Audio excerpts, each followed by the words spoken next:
Hello students, कैसे हैं आप सब लोग। आज हम पढ़ने वाले हैं बच्चों क्लास 6 की सोशल साइंस। इसका हम चैप्टर 1 करेंगे जिसका नाम है लोकेटिंग प्लेसेस ऑन द अर्थ। इसमें मैंने आपके लिए ना ये नोट्स प्रिपेयर करे हैं जिसमें आप नोट्स की मदद से आपके सारे टॉपिक्स कवर हो जाएंगे और मैं आपको एक्सप्लेन भी कर दूंगी और एग्ज़ाम में आप इन नोट्स को रेफ़र करके अपना एग्ज़ाम भी दे सकते हैं।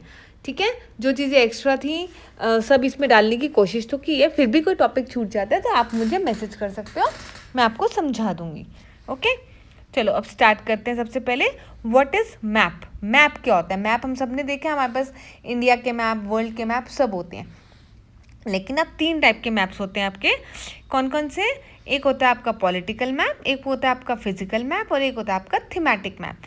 तो हम डिटेल में करते हैं। सबसे पहले हम मैप की डेफिनेशन जानेंगे। A map is a drawing और representation of a part of a earth surface.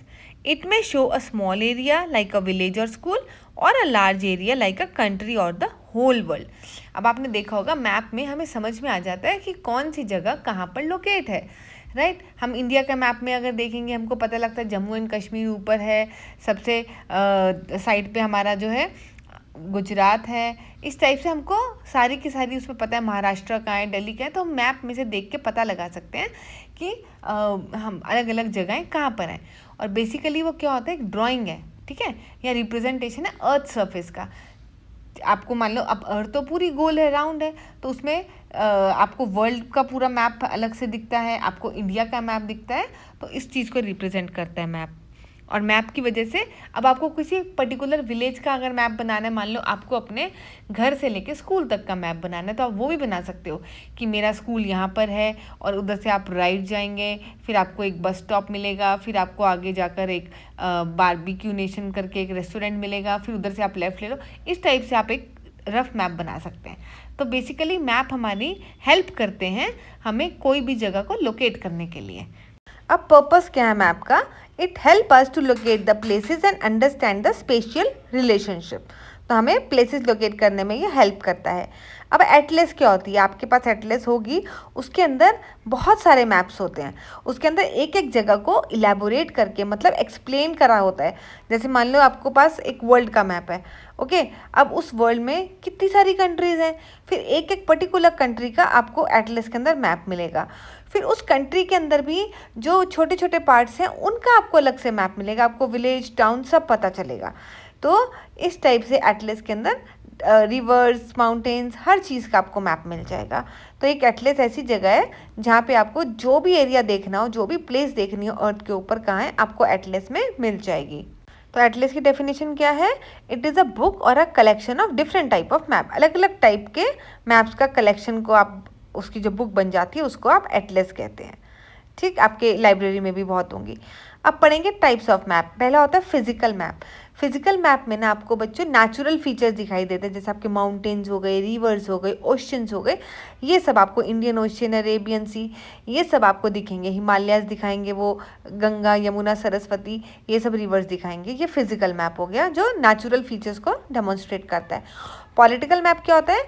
जो आपको दिखाता है कंट्री, स्टेट, सिटीज़, उसको और एक्सप्लेन करता है। ठीक है, जैसे कंट्रियाँ अलग अलग, उसके अंदर ही स्टेट्स हैं, फिर सिटीज़ हैं उसके अंदर, तो वो पॉलिटिकल मैप हो गया। थीमेटिक मैप क्या होता है आपका? विच शो स्पेसिफिक थीम्स, जैसे इस किसी पर्टिकुलर एरिया पे कितनी रेनफॉल आती है, या कितनी पॉपुलेशन है, या यहाँ पे कितनी क्रॉप्स उगाई जा रही हैं। तो इन टाइप के मैप्स जो रिप्रेजेंट करते हैं उनको हम थीमेटिक मैप बोलते हैं। ठीक, तो ये 3 टाइप के मैप हो गए, आपको क्लियर हो चुके होंगे, ये भी बहुत इंपॉर्टेंट है, अच्छे से कर लेना। अब हम पढ़ेंगे कंपोनेंट्स ऑफ मैप। मैप में होते क्या क्या, कितने कंपोनेंट्स होते हैं? तो मैप में बेसिकली 3 कंपोनेंट्स होते हैं आपके। पहला आया हमारा डिस्टेंस। तो डिस्टेंस, अब ये एक बात बताओ, अब आप दिल्ली से जा रहे हो मुंबई में, तो वहाँ तो कई किलोमीटर का डिस्टेंस है, तो इतना किलोमीटर आप मैप पे तो रिप्रेजेंट नहीं कर सकते ना। तो हम एक स्केल ले लेते हैं। स्केल मतलब जैसे मान लो हमको रियल वर्ल्ड डिस्टेंस दिखाना है, तो उसके लिए हम मैप में स्केल लेंगे। जैसे 1 सेंटीमीटर है, वो आपका रिप्रेजेंट करता है 500 मीटर। तो मतलब हर 1 सेंटीमीटर जो है आपका मैप पे, वो 500 मीटर के बराबर हो गया ग्राउंड पे। तो बेसिकली जो आपका स्केल है वो एक रिलेशनशिप होता है The scale of a map indicates the relationship between distance on the map and the corresponding distance on the ground, क्योंकि हम ग्राउंड का डिस्टेंस मैप पे नहीं लिख सकते। चलो अब हम पढ़ेंगे, अगले कंपोनेंट की तरफ चलते हैं। ये पहला हो गया हमारा डिस्टेंस, अब आया दूसरा हमारा डायरेक्शन। तो maps are oriented with north at the top. हर मैप में आप देखोगे नॉर्थ टॉप पे है, साउथ एकदम नीचे है, ठीक। अब आपका जो राइट हैंड आएगा ना वो ईस्ट होगा और जो लेफ्ट हैंड होगा आपका वो वेस्ट होगा। तो ये आपकी 4 डायरेक्शंस हो गई। ये मैप में हमेशा आपको इसी तरह से मिलेंगी। ओके, सो इन 4 डायरेक्शंस को बोलते हैं हम कार्डिनल डायरेक्शन। तो कोई पूछेगा कार्डिनल डायरेक्शंस कौन सी होती हैं और इंटरमीडिएट डायरेक्शंस कौन सी होती हैं, तो आप बताओगे cardinal directions are north, south, east and west, 4 होती हैं, और इंटरमीडिएट भी 4 होती हैं। तो इंटरमीडिएट डायरेक्शंस कौन सी हो गई आपकी, north east, south east, south west and north west. बहुत ईजी है ये, मैं आपको दोबारा एक डायग्राम से दिखाती हूँ। ये देखो, ऊपर नॉर्थ है, नीचे साउथ है, राइट हैंड पे आपके ईस्ट है और लेफ्ट पे आपकी वेस्ट है। अब नॉर्थ और ईस्ट के बीच में जो है डायरेक्शन वो आपकी नॉर्थ ईस्ट हो गई, साउथ और ईस्ट के बीच में जो है वो साउथ ईस्ट हो गई, ऊपर नॉर्थ और वेस्ट के बीच में नॉर्थ वेस्ट, और यहाँ पे साउथ और वेस्ट के बीच में साउथ वेस्ट। तो ये 4 आपकी इंटरमीडिएट डायरेक्शंस हो गई। चलो नेक्स्ट करते हैं हम सिंबल। ये 3 कंपोनेंट ऑफ मैप हो गए। पहला आपने किया डिस्टेंस, दूसरा किया डायरेक्शन, तीसरा आया सिंबल। सिंबल क्या होते हैं बेटा, ऐसी छोटी छोटी ड्राइंग्स होती हैं जिन्हें हम रिप्रेजेंट करते हैं, माउंटेन्स रिप्रेजेंट करने के लिए, रिवर्स रिप्रेजेंट करने के लिए, और बिल्डिंग्स रिप्रेजेंट करने के लिए। तो आप छोटे छोटे साइंस बना देते हैं, ठीक है, और फिर आप मैप के नीचे लिख देते हैं वो साइन बना के कि ये वाला साइन जो है वो रिप्रेजेंट कर रहा है रिवर को। ये माउंटेन जो मैंने वहाँ पे बनाई है इसका मतलब है कि वो माउंटेन्स हैं, है ना। तो it is use to represent real features like roads, buildings, rivers. Map often include a legend और अ की टू एक्सप्लेन द सिंबल। की होती है, की मतलब चाबी। आपको उस चाबी को देख के समझ में आ जाएगा कि इस मैप किस चीज़ के बारे में है। The survey of India has fix set of standard symbols for national maps. तो नेशनल मैप्स के लिए अब ये नहीं कि कोई इंसान तो रिवर का कोई और साइन बना रहा है, कोई कुछ बना रहा है, ऐसा नहीं। एक स्टैंडर्ड मेंटेन किया गया है जिसको आपने सिंबल की तरह यूज़ करना है। देखो बच्चों, पहला आपको दिखा रहा है रेलवे लाइन, इसमें ब्रॉड गॉज है मतलब जो चौड़ा रेलवे ट्रैक होता है, और फिर आता है आपका मीटर गॉज जो कि नैरो रेलवे ट्रैक होता है, फिर आपका रेलवे स्टेशन। देखो रेड कलर का छोटा सा दिखाया हुआ है, ये रेलवे स्टेशन है। ब्रॉड गॉज जो होता है वो मेन लाइन्स के लिए होता है और हैवी ट्रेन्स के लिए होता है। जो मीटर गॉज होता है वो नैरो होता है, उसकी विड्थ पतली होती है और वो मोस्टली फेस्ड आउट हो चुका है, अभी नहीं होता। वैसे वो हल्की फुल्की ट्रेन्स के लिए होता है, हिली एरियाज पे यूज़ करते हैं।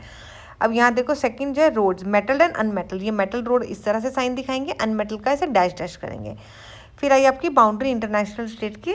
तो इंटरनेशनल की बाउंड्री इस तरह से, पहले एक डैश, फिर बिंदी, डैश, बिंदी, इस टाइप से। स्टेट की कैसे दिखाएंगे, छोटा डैश डॉट, छोटा डैश डॉट। और डिस्ट्रिक्ट दिखाने के लिए सिर्फ आप डैश डैश लगाएंगे। ये बेटा अच्छे से लर्न कर लेना, एटलीस्ट हो सकता है मैम सिंबल्स पूछ लें आपसे। फिर रिवर दिखाने के लिए ऐसा ब्लू कलर का दिखा देंगे, वेल दिखाने के लिए ब्लैक डॉट है, टैंक दिखाने के लिए इससे से मुंह ओपन है उसका, उसमें पानी भरा हुआ है, कैनाल मतलब पतली सी कैनाल है जहाँ से पानी जाता है, और एक ब्रिज दिखा रही है ऐसे करके। Now temple, church, mosque. तो पहले आपको टेम्पल दिख रहा है, चर्च के लिए प्लस का साइन है, मॉस्क के लिए इस तरह से बनाया उन्होंने, और लास्ट में छतरी, ये इस टाइप से है, ठीक है। Now post office, post and telegraph office, police station, ये तीनों उसको सिंबल्स रिप्रेजेंट करते हैं। पीओ पोस्ट ऑफिस के लिए, पोस्ट एंड टेलीग्राफ के लिए पीटीओ, एंड पुलिस स्टेशन के लिए पीएस। देन सेटलमेंट के लिए इस टाइप का रेड कलर का सिग्नल है, और ग्रेवयार्ड के लिए उन्होंने पतला पतला बना दिया। ट्रीज, ग्रास दिखाने हैं तो आप इस टाइप से ट्रीज दिखा देंगे, ग्रास, ठीक। ये सिंबल्स हो गए ना। Globe and earth shape. Earth कैसी है सबको पता है, स्फेरिकल है, it is a sphere. A globe is a 3D model. Globe क्या होता है, एक 3D मॉडल है अर्थ का, showing continent, ocean and coordinates. A globe represent earth more accurately on a flat map. So globe represent करता है earth को ज़्यादा accurately than a flat map. आपने मैप देखा होगा अपना जो पेपर पे होता है, उस पर आपको कुछ खास समझ नहीं आता, लेकिन जब आप ग्लोब को अपने हाथ से टच कर करके देखते हैं पूरा घुमा घुमा के, तो आपको एक तो समझ में आता है कि अर्थ आपकी ऐसी ही स्फेरिकल है। दूसरा, उस पर लैटिट्यूड, लॉन्गिट्यूड आसानी से देख सकते हैं आप, उसमें आप रोटेट करके देख सकते हैं अर्थ को किस तरीके की तरफ जा रही है, ठीक। नेक्स्ट हमारा आता है कोऑर्डिनेट्स। कोऑर्डिनेट्स क्या होते हैं आपके, लैटिट्यूड एंड लॉन्गिट्यूड। तो coordinate help us to locate any place on the earth precisely. अगर आपको बिल्कुल प्रिसाइज लोकेशन चाहिए ना, इवन आपके घर की लोकेशन भी पता लग जाएगी लैटिट्यूड एंड लॉन्गिट्यूड की मदद से। तो अब लैटिट्यूड्स क्या होते हैं, ये देखो ग्रीन कलर से मैंने मार्क किया है, जो लाइन्स आपके ईस्ट से वेस्ट की तरफ जाती हैं ये आपके लैटिट्यूड्स हैं। और इसमें ये जो लैटिट्यूड है 0 डिग्री है, जिसे हम इक्वेटर कहते हैं। तो सारी जो बाकी लैटिट्यूड्स हैं, आपको कितने सारे ब्लू लाइन दिख रहे हैं ना, ये सारे लैटिट्यूड्स हैं। अब जो नॉर्थ से साउथ की तरफ लाइन आ रही है ऊपर से नीचे, इसको हम लॉन्गिट्यूड्स कहते हैं। लॉन्गिट्यूड में ये प्राइम मेरिडियन है, जो आपकी मेन लॉन्गिट्यूड है, ठीक है। अब हम आगे चलेंगे और बाकी सब जो लाइन्स हैं इसी के ही ऐसा पैरेलल होती हैं लॉन्गिट्यूड में, दिख रही होंगी ना आपको। तो आपके पूरे अर्थ सरफेस पे आपको एक ग्रिड नज़र आ रहा होगा, एक ऐसा टेबल टाइप नज़र आ रहा होगा, जैसे मैथ के कॉलम बन जाते हैं। तो इन्हीं से हमें अपनी एग्जैक्ट लोकेशन पता चलती है।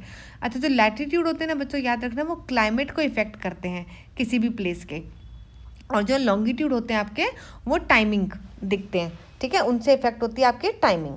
और जब हम दोनों को मिला देते हैं तो आपको एक जगह का लोकेशन पता चलता है। अब हम पढ़ेंगे पहले लैटिट्यूड क्या होता है। They are the imaginary lines running east west and parallel to the equator. अब याद रखना, इक्वेटर जो है वो 0 डिग्री लैटिट्यूड है, और इक्वेटर पे सबसे ज़्यादा गर्मी होती है, वो हॉटेस्ट पार्ट होता है। और जो नॉर्थ पोल होता है आपका ऊपर, उसमें नॉर्थ पोल के अंदर आपका बहुत ठंड होती है, साउथ पोल में नीचे बहुत ठंड होती है, लेकिन जो भी एरियाज इक्वेटर के पास होंगे वहाँ बहुत गर्मी होगी। वहाँ का क्लाइमेट, मैंने बताया ना, क्लाइमेट डिसाइड करते हैं ये लैटिट्यूड्स, तो वहाँ का क्लाइमेट बहुत हॉट होगा। आप इक्वेटर से दूर जाते जाएंगे तो आपको थोड़ा थोड़ा कोल्ड महसूस होता जाएगा। Go up to 90 degree north, जिसे नॉर्थ पोल कहते हैं, 90 डिग्री साउथ पे उसका साउथ पोल है। It help in understanding the climatic zone. Torrid zone मतलब नियर इक्वेटर, टॉरिड का मतलब होता है हॉट, गर्म, तो वो इक्वेटर के पास होती है। दूसरी टेम्परेट जोन होती है माइल्ड, जो कि इक्वेटर और नॉर्थ पोल के आप बीच में समझ लो एरिया को, वहाँ पे आपका टेम्परेट जोन रहेंगी, ठीक है। और लेकिन फ्रिजिड जोन मतलब एक्सट्रीमली कोल्ड कंडीशंस रहेंगी आपके पोल्स पे, नॉर्थ पोल और साउथ पोल पे आपके बहुत कोल्ड रहेगा। अब आगे चलते हैं लॉन्गिट्यूड्स पे। लॉन्गिट्यूड्स को क्या बोलते हैं हम? मेरिडियंस, ठीक है, याद रखना, मेरिडियंस। तो imaginary lines running north south from pole to pole, वो होती हैं आपकी मेरिडियंस या लॉन्गिट्यूड्स। तो प्राइम मेरिडियन वो 0 डिग्री होती है। It passes through the Greenwich England, जिसको हम स्टैंडर्ड मानते हैं, ठीक है। It measured up to 180 degree east and 180 degree west. ये कुछ चीज़ें आपको थोड़ा सा लर्न करो इन्हें, ठीक है। फिर longitude help in calculating time. Time calculate करने के लिए हमें लॉन्गिट्यूड्स की मदद लगती है। आप देखते हैं ना कि आपका इंग्लैंड में, लंदन में टाइम अलग है, जबकि इंडिया में टाइम अलग होता है। तो ऐसा क्यों होता है? क्योंकि वो अलग लॉन्गिट्यूड पे फॉल करता है वो एरिया। अब बच्चों मैं बहुत इंपॉर्टेंट पार्ट लेने वाली हूँ कि टाइम एंड लॉन्गिट्यूड। लॉन्गिट्यूड से आपका टाइम कैसे डिसाइड करते हैं आप। देखो, सबसे पहले आपको पता है रोटेशन और रेवोल्यूशन में फ़र्क क्या होता है। बच्चों, रोटेशन होता है जो अर्थ अपने ही एक्सिस पे मूव करती है वेस्ट डायरेक्शन से ईस्ट डायरेक्शन की तरफ, उसकी वजह से पूरा दिन और रात होता है, ठीक है। और अर्थ अपने एक्सिस पे रोटेट करने के लिए 24 घंटे लेती है, मतलब 360 डिग्री जब वो मूव करती है तो मतलब एक दिन में करती है। ये रोटेशन हो गया। रेवोल्यूशन क्या हुआ? आपको पता है सोलर सिस्टम में आपकी अर्थ है और सारे प्लैनेट्स जो है सन के अराउंड रिवॉल्व कर रहे हैं, तो हमारी अर्थ भी रिवॉल्व करती है। उसको पूरा टाइम लगता है 1 साल। एक रिवॉल्यूशन कंप्लीट करने में उसको 365 डेज लगते हैं, मतलब 1 ईयर लग जाता है। उसकी वजह से हमारे चेंज होते हैं आपके सीजन्स, लेकिन रोटेशन की वजह से हमारे दिन और रात। तो एक बार इसे पढ़ते हैं। Rotation means spinning on its own axis, revolution means moving around the another body means sun. Rotation take 24 hours, revolution take 365 days. Rotation की वजह से डे एंड नाइट होता है और रेवोल्यूशन की वजह से आपके सीजन चेंज होते हैं। रोटेशन होता है ऑन इट्स ओन एक्सिस और अर्थ स्पिन करती है, जैसे इसका एग्जाम्पल हो गया। और रेवोल्यूशन हुआ around the sun in an orbit, तो एग्जाम्पल है अर्थ ऑर्बिटिंग द सन, मतलब अर्थ सन के अराउंड मूव कर रही है। अब हम क्या करेंगे, अर्थ जो है 360 डिग्री रोटेट करती है एक दिन में, ठीक। अब जब आप इस 24 आवर्स को 360 से डिवाइड करेंगे तो आपके पास 15 डिग्री आए, मतलब 15 डिग्री जो है अर्थ 1 घंटे में रोटेट कर रही है, ठीक, रोटेट कर रही है 15 डिग्री। तो लोकल टाइम क्या है अब आपको और स्टैंडर्ड टाइम क्या है? लोकल टाइम हुआ time at the specific longitude based on the sun. Sun के बेस पे जो एक स्पेसिफिक लॉन्गिट्यूड पे टाइम है उसको आप कहेंगे लोकल। और standard, it is adopted by the country for the uniformity. अब आप कहोगे मैम इंडिया में सन की डायरेक्शन तो कंटिन्यूसली चेंज हो रही है ना, 12 बजे सन एकदम हेड पे होता है, उगता है ईस्ट से, फिर वो वेस्ट की तरफ जाता रहता है ना, वहाँ पे ढल जाता है जाके, और अर्थ कंटिन्यूसली मूव हो रही है वेस्ट से ईस्ट की तरफ। तो इसका मतलब क्या हो रहा है बच्चों कि टाइम हमारे इंडिया में भी चेंज हो रहा है। लेकिन अब अगर मान लो कोई बंदा गुजरात में बैठा है, आप दिल्ली में बैठे हो, वो आपसे कह रहा है कि भाई मेरे यहाँ तो टाइम हो रहा है 10, और वो गुजरात वाला कह रहा है नहीं यार मेरा तो थोड़ा सा टाइम अलग आ रहा है। इसका मतलब क्या हुआ, एक स्टैंडर्ड टाइम हमारे इंडिया में उन्होंने लिया है जिससे कि पूरे कंट्री की यूनिफॉर्मिटी बनी रहे। ऐसा नहीं कि किसी की ट्रेन छूट जाए, वो सोच रहा है मेरा टाइम ये है, उसका टाइम तो अलग है ट्रेन का। तो इस टाइप से इस सारी प्रॉब्लम या कन्फ्यूजन को दूर करने के लिए एक स्टैंडर्ड टाइम अडॉप्ट किया गया है जिसको हम स्टैंडर्ड टाइम बोलते हैं। अब हम पढ़ेंगे कैसे होता है ये। देखो ये बहुत इजी है, एक बार समझ में आ गया ना तो तुम्हें आराम से समझ में आ जाएगा कि टाइम कैसे कैलकुलेट करते हैं हम। अब देखो हम पढ़ते हैं understanding the time zones. Let us make a globe rotate again from west to east. आपको पता है ग्लोब जो है वो वेस्ट से ईस्ट की तरफ मूव करता है, रोटेट करता है। इसी तरह से हमारा प्लैनेट स्पिन करता है। तो हम ऑलरेडी कर चुके हैं कि 360 डिग्री अर्थ रोटेट करती है आपके एक दिन में, राइट। तो मतलब 24 आवर्स में। तो इसका मतलब क्या हुआ, हर 15 डिग्री पे 1 घंटा है, ठीक है। 1 घंटा वो मूव कर रही है, 1 घंटे में वो मूव कर रही है हर 15 degree. Now let us now mark the meridian of the longitude every 15 degree. अब देखो मैं आपको डायग्राम से दिखा रही हूँ, डायग्राम में रफ बना रही हूँ। ये मैंने आपके मेरिडियंस बनाए, ठीक। उसके अंदर हर मेरिडियन में आपका 15 डिग्री का फर्क है, मतलब 1 घंटे का। अब आप जब आपकी अर्थ जो है वो वेस्ट से ईस्ट की तरफ रोटेट करेगी तो मान लो बीच में टाइम है आपका 12, ओके। तो जब हम ईस्ट की तरफ जाएंगे तो वहाँ पे क्या हो जाएगा, 15 डिग्री मेरिडियन मूव की तो वहाँ पे 1 बज जाएगा। और आगे चलेंगे 30 डिग्री मूव करेगी तो 2 बज जाएंगे, उसके आगे जाएंगे तो 3। इस तरह से टाइम इंक्रीज होता रहेगा। लेकिन जब हम ईस्ट से वेस्ट की तरफ पीछे की तरफ जाएंगे तो टाइम डिक्रीज होता जाएगा। अगर 12 PM थे प्राइम मेरिडियन में आपके तो 11-10 इस टाइप से हो जाएगा, ठीक है।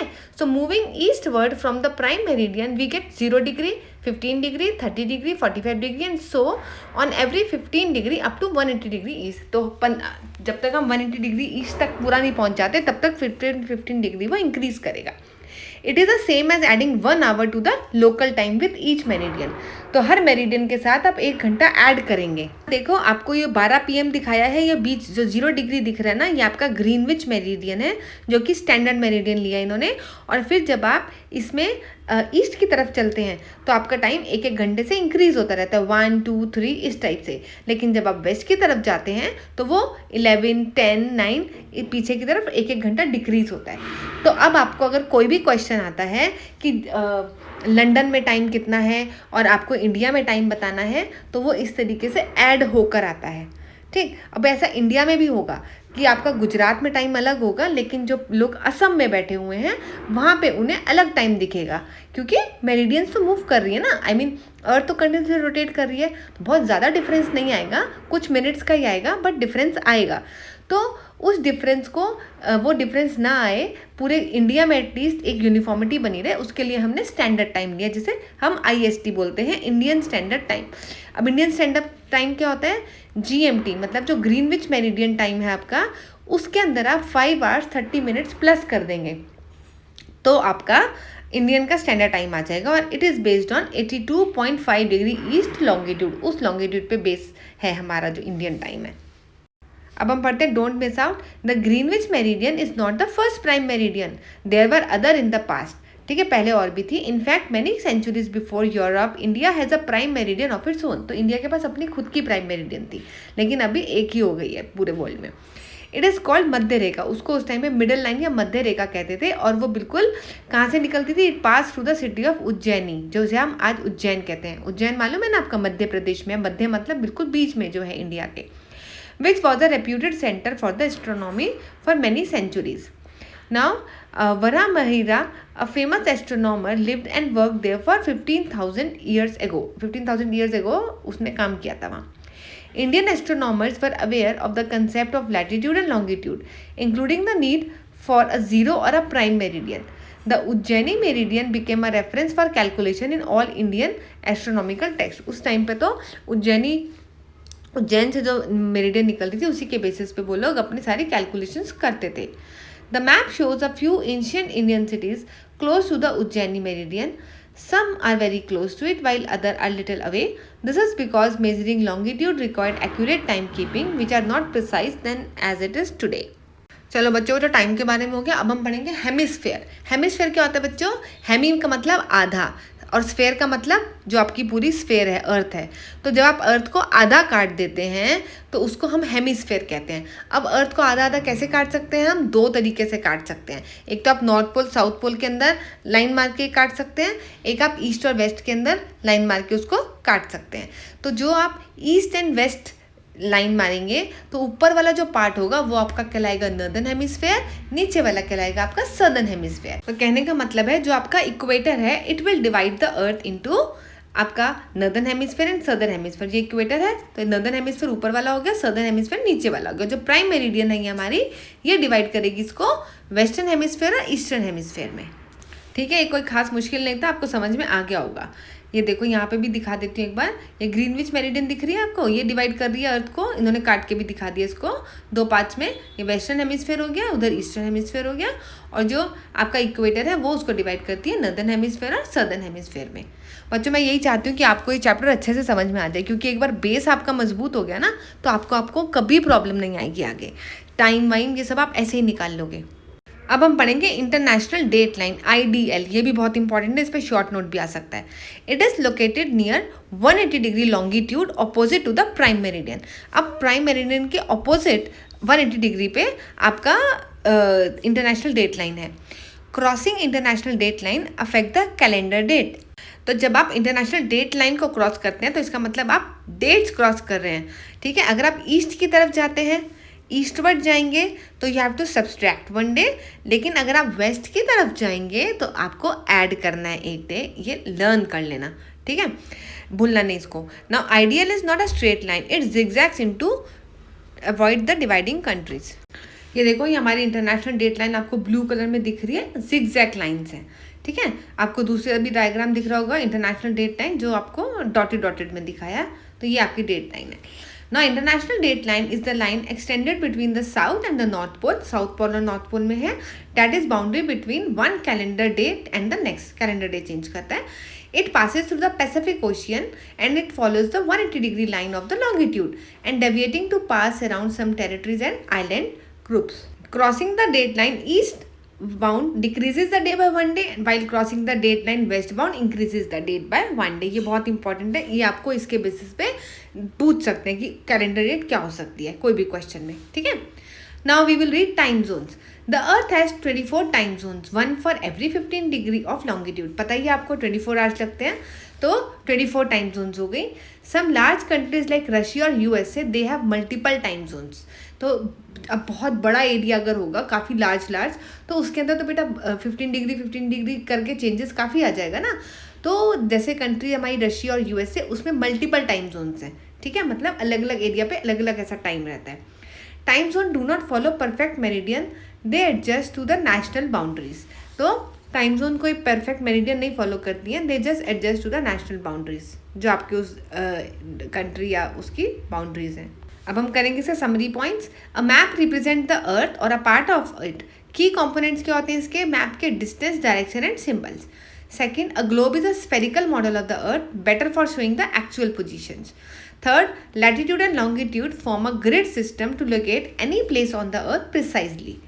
ठीक, जहाँ पे लैटिट्यूड और लॉन्गिट्यूड मीट करते हैं ना वो आपकी एग्जैक्ट लोकेशन हो जाती है। लैटिट्यूड इन्फ्लुएंसेस द क्लाइमेट, जबकि longitude influences the time. Next है आपका स्टैंडर्ड टाइम क्या होता है? It is based on the fix longitude, that is 82.5 degree east. The international date line mark where the date changes. ठीक, समझ में आपको समझा तो ऑलरेडी चुकी हूँ, we are just reading the points now. Now the earth is divided into hemisphere by equator and the prime meridian. ठीक, equator से कौन से होते हैं? नॉर्दर्न एंड सदर्न, और प्राइम मेरिडियन से east and west. Countries use standard time based on chosen meridian to avoid the confusion caused by the local time. अगर हर जगह लोकल टाइम करने लग गए तो हर जगह का टाइम ही अलग हो जाएगा and it will create a lot of confusion. तो उसकी वजह से हमने एक स्टैंडर्ड टाइम किया है अब मेरिडियन चूज करके। ठीक है बच्चों, तो ये आपके शॉर्ट एंड क्रिस्प नोट्स हो गए और डिटेल में भी थे, तो आपको समझ में आ गया होगा। अब हम इसके NCERT के बैक क्वेश्चंस करेंगे, ठीक है, इसी चैप्टर के, जिससे कि आपको कोई प्रॉब्लम ना आए और आप एग्जाम में अच्छे से प्रिपेयर करके जा सकें। तो मैं नेक्स्ट वीडियो जो लाऊंगी उसके अंदर इसके NCERT के बैक क्वेश्चंस होंगे, ये आपके नोट्स हो गए। तो आप अच्छे से एग्जाम में पढ़ना जिससे आपके बहुत अच्छे मार्क्स आए। मेन है आपको बेटा समझना है, जितना समझ लोगे ना अभी, उतना आपको प्रॉब्लम कम आएगी हायर स्टैंडर्ड्स में, ठीक है। और 6th क्लास के आप साइंस के सारे वीडियोस देख लो, मैंने उसमें नोट्स भी डाले हैं साइंस के, एग्ज़ाम क्वेश्चन पेपर भी डाले हैं। तो 6th स्टैंडर्ड के बच्चे प्लेलिस्ट में जाएं और अपनी प्लेलिस्ट ओपन करके सारी वीडियोस देखें, जिससे कि उनको साइंस भी अच्छे से समझ में आ जाए, ठीक है। तो चलो इसी के साथ मैं जाती हूँ, तब तक take care, stay aware, bye bye.